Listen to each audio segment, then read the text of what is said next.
今天要来更换后行李箱的灯泡为 LED 灯。我们先准备一个塑胶工具哈。我们打开后行李箱，看到这个灯旁边有一个凹槽，这边有个凹槽。我们将这个旗子插入，把这个灯壳搬出来，把那个撬子撬出来哈。将灯取下来，看到灯上有这个黑色的插头，这中间有个卡榫，这两边呢，等一下往下压的时候，中间要稍微压一下，小心不要碰到灯那个灯区。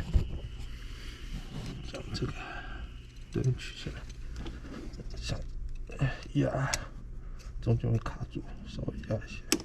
好，这样就取下来了。我们将这中间这个灯泡取下来，还行，灯泡有点烫。这上面有个弹簧哈，稍微的压下来。OK， 那灯泡都取下来。那我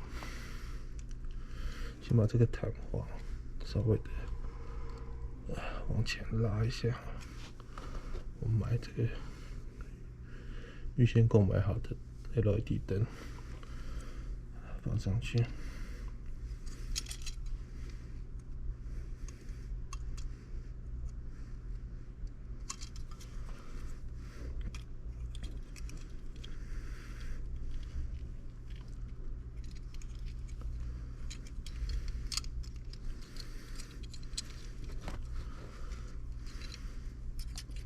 它其实就两端顶到就可以了。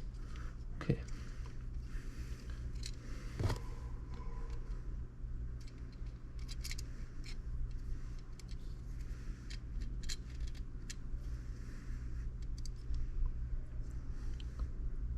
这灯有方向性的问题哦，这个灯珠的部分要朝着外面的灯壳。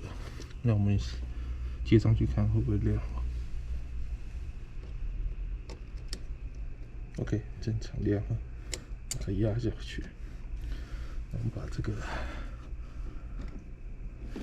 灯具把它放回去就好了。